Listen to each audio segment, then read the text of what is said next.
Hey everyone, welcome to this week's video.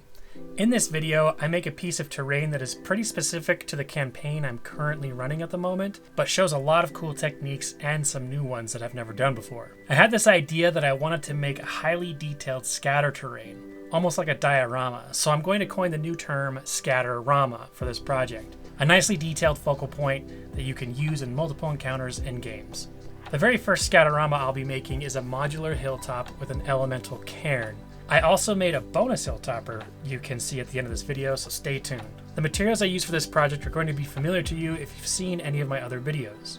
I do use some real rock in this video and some new materials I've never used before. The first thing I did was actually make the elemental cairn.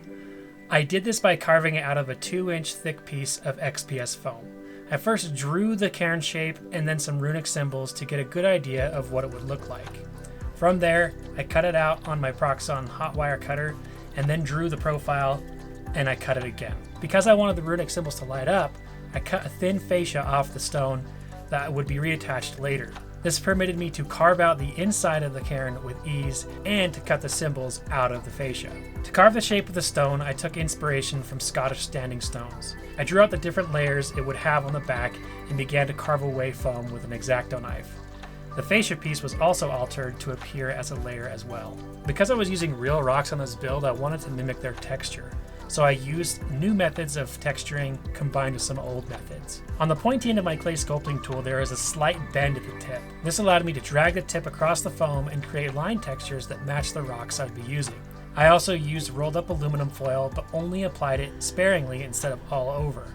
I wanted some smooth areas of stone on this cairn. Plus, the painting I would do later would create some faux texture. Lastly, I used the pointy end of my clay sculpting tool to draw some finer vertical lines on the side of the cairn to create more thin layers, being sure to connect some of the deeper grooves I made with the X-Acto knife. After the texturing was done, I needed to draw the runic symbols again since I cut the original ones off. I just drew these freehand and then cut them out. I then began work on the hill.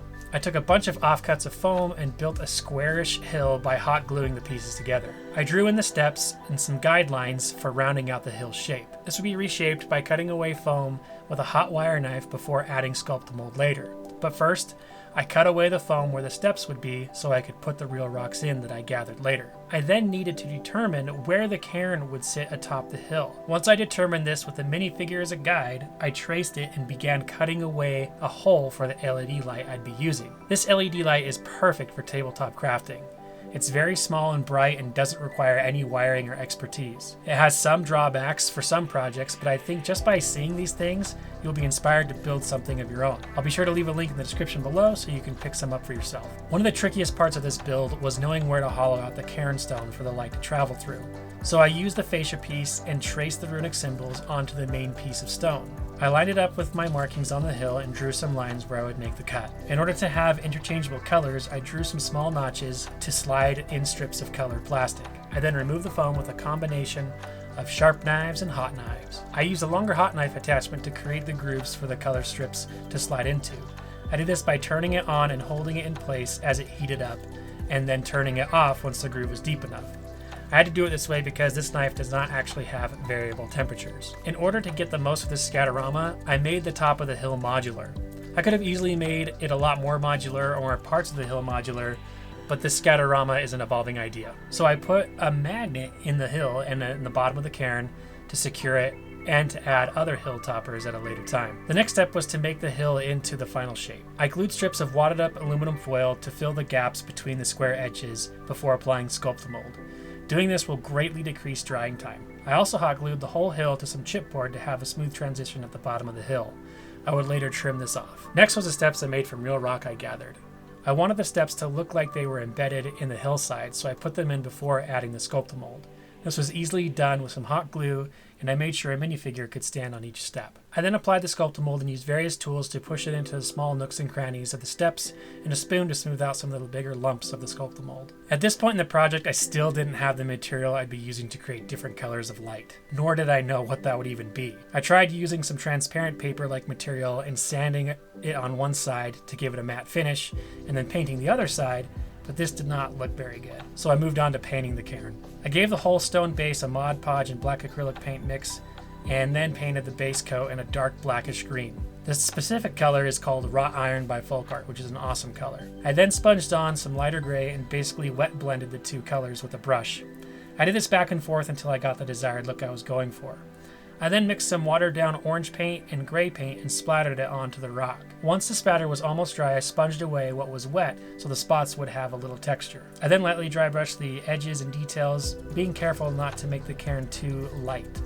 I needed it to remain mostly dark to match the stone steps. I was trying to make the cairn match the real rocks as much as possible, and the only way I figured I could do that was by using pigments, a medium I've never used before, but now love. I couldn't find any pigment locally, and also didn't want to pay for any pigment because it's expensive, so I looked up ways to make my own. And lo and behold, Midwinter Minis on YouTube has a great solution that it was very affordable. So I went and bought some earth tone pastels from Hobby Lobby for like $7, matched the pastel colors to the colors of the real rock, and crushed them up in Ziploc bags until they were a fine powder. I applied them with a brush where I wanted, and then sprayed it down with isopropyl alcohol. This seemed to work alright. I then painted the hill brown to look like dirt and prepare it for flocking with foam flock and static grass. It actually took me days to figure out what I'd be using for the color lighting. I have seen people use light gels for photography lighting, which seems to work great with a little bit of sanding. I have some light gels, but I didn't want to cut them up because I use them in my lighting from time to time. And a single 12 by 12 inch light gel can be like $12 to $15. I knew there was something out there that was perfect for what I needed and hopefully cheap. Turns out the solution was folder dividers. I picked these up at Target for a couple bucks, and they are perfect. I made a handful of colors and cut them to fit inside the cairn.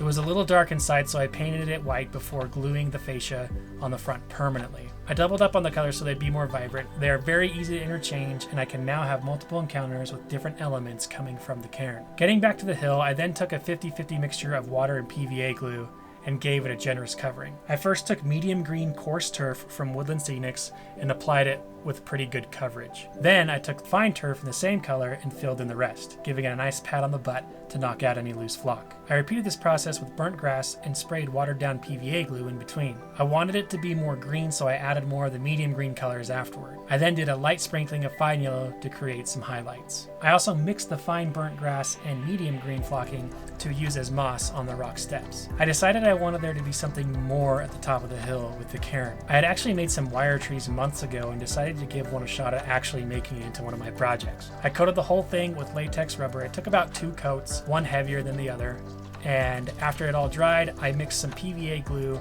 with some sand and applied it to the tree trunk to create some texture. The latex rubber and the glue and sand mixture really do a good job of covering the twisted wire look. You can also still bend the branches how you want them. I took it outside and gave it a quick spray in a brown color before mixing my own brown color and painting it. I then dry brushed it with my favorite dry brushing color, parchment, but I didn't like how it looked. I wasn't sure if this tree was actually going to be like a fully alive tree or a dead tree, but I knew it was too bright. So I gave it a dark wash and then took the original brown color I mixed and dry brushed over the wash. I super glued a barbecue skewer to the bottom of it and stuck it into the foam part of the hill at the top. The tree would actually end up on the left side of the cairn after an Instagram poll that I did. So if you don't follow me on Instagram, go follow me there to participate in future conundrums and see updates of my projects I'm currently working on. Like I mentioned before, I wanted this to be very lush and alive, so I ended up adding static grass. This is a simple process that I won't go into too much detail about, but you can find a lot of helpful info on YouTube from other creators. I really love the look of the static grass. It's a perfect material for Scatter-rama too. It just gives it a lot more detailed look with not a lot of effort. It was time to actually make a decision about the tree. I didn't want to do an overly flocked tree, but I knew I didn't want it to be dead either, because I really didn't want this to detract from the cairn at the top of the hill, because it was the main focal point of the Scatter-rama. It needed to complement it. So I decided to do a lightly blossoming tree, which I actually made my own flocking for. I'll actually probably make a video in my new series, Techniques, Tips, and Tricks, sometime in the future about how I made this flocking. I was very specific with where I added my glue, and I added much smaller flocking chunks to start, but then felt like it needed more. So I added even more branches to the tree, and then bigger flocking chunks in small clusters of pink. This was another poll I actually put on Instagram, and I'm grateful for those who voted on what to do. I feel like I found the right balance. The final step was adding embellishments. So I added some flower clumps I made myself, along with some little reed thingies I also made. And then just like that, it was finished. This Scatter-rama was a really fun project and turned into a lot more than I originally planned. Tree, for instance. I have a lot more ideas of future Scatter-rama and even more hilltoppers for this one. There were a lot of firsts for me in this project, and I'm excited to work with more LED lights and pigments in the future. What are some Scatter-rama ideas that you have? Or what do you think about making highly detailed pieces of scatter terrain with modularity? Am I crazy or am I onto something? Leave a comment down below and let me know. If you enjoyed this video, you'll probably enjoy some of my other videos as well. So please like this video, consider subscribing if you haven't yet, turn on notifications as well, but better yet, share this video with someone at your table, maybe even your DM. Thank you so much for watching, enjoy these close-up shots, and I hope you enjoy the surprise hilltopper at the end. I'll catch you later. Thanks.